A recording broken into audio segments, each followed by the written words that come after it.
নবদ্বীপের দই, দাদা বৌদির বিরিয়ানি, মিত্র ক্যাফে, ফেলু মোদকের মিষ্টির স্বাদ যদি পেতে চান তাহলে যেতেই হবে হুগলির মাহেশীর জগন্নাথ মন্দিরের ময়দানের মেলায়। এমনিতেই রথের সময় এক মাসব্যাপী মেলা বসে এই ময়দানে, তবে এবারে শ্রীরামপুরবাসী পাচ্ছেন নতুন মেলার স্বাদ। এবারই প্রথম স্বাদে আহ্লাদে ভরপুর আয়োজন করেছেন জগন্নাথ দেবের প্রধান সেবায়েত পিয়াল কৃষ্ণ অধিকারী। শহর কলকাতার খ্যাতনামা প্রায় 41টি স্টল থাকছে এই খাদ্য মেলাতে। সেই সঙ্গে প্রতিদিনই থাকবে সাংস্কৃতিক অনুষ্ঠান। শীতের পরশ মেখে প্রিয় শিল্পীদের গান শুনতে শুনতে মুখরোচক সব খাবার খেয়ে রসনা তৃপ্তির আয়োজন করে খুশি মাহেশের সকলের প্রিয় মানুষ পিয়াল কৃষ্ণ অধিকারী।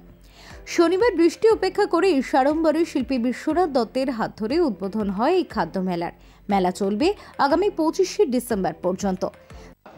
সবই জগন্নাথ দেবের ইচ্ছা। জগন্নাথ দেবের ইচ্ছা ছাড়া যেমন একটা পাতা পর্যন্ত নড়ে না, ঠিক সেরকমই আজকে সকলের সহযোগিতায়, জগন্নাথজিউ ট্রাস্টি বোর্ডের সকলের সদস্যগণদের সহযোগিতায়, সকল সেবায়তগণদের সহযোগিতায় এবং সর্বোপরি আমি বলি আমার পিতা মাননীয় সৌমেন অধিকারী মহাশয়, যিনি প্রধান সেবায়ত মায়ের জগন্নাথ মন্দিরে, তার সম্পূর্ণ সহযোগিতায় তিনি আমাকে যথেষ্টভাবে সব কিছুর দিক থেকে তিনি উপদেশ দেন এবং আমি ধন্যবাদ জানাবো থিজিম যে ইভেন্টস কর্ণধার পার্থ সাহা এবং তার এন্টায়ার টোটাল টিমকে, যে তারা সর্বত্রভাবে আমাদেরকে সাহায্য করেছেন।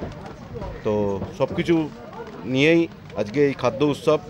আমাদের সামনে আছেন দাদা, আমার খুব প্রিয় অভিনেতা বিশ্বনাথ বসু, এবং আছেন অসিত চ্যাটার্জি, তিনি মোহনবাগান ক্লাবের ভাইস প্রেসিডেন্ট।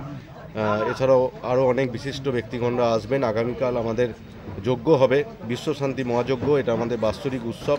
তো আমরা আমাকে মাননীয় মুখ্যমন্ত্রী শুভেচ্ছা বার্তা পাঠিয়েছেন, যে তিনি আমাদের সাফল্য কামনা করেছেন আমাদের মায়ের জগন্নাথ মন্দিরে বিশ্বশান্তির যজ্ঞ এবং আমাদের এই খাদ্য উৎসবের জন্য। সকলকে জানাই খুব ভালোভাবে আপনারা আনন্দ করুন, এই শীতের সন্ধ্যায় আপনারা উপভোগ করুন, তার সাথে পিঠে পুলি খান।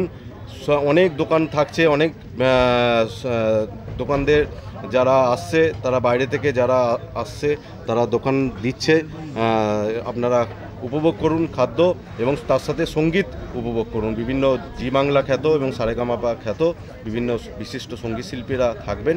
আপনারা সকলে মিলে এই 5 দিন ব্যাপী 21 থেকে 25 তারিখ পর্যন্ত এই 5 দিন ব্যাপী আমাদের মায়ের জগন্নাথ মন্দিরে খাদ্য উৎসব আপনারা উপভোগ করুন। দেখুন, একটা পীতস্থানে নাম শুনে এসেছি জয় জগন্নাথের দর্শন করতে। শ্রীরামপুর মহেশের রথে আজকে আমি 24-25 বছর আসছি কন্টিনিউ। আমি রথের সময় ঠাকুরকে নিজে কোলে করে নিয়ে রথে উঠি চারতলার মধ্যে।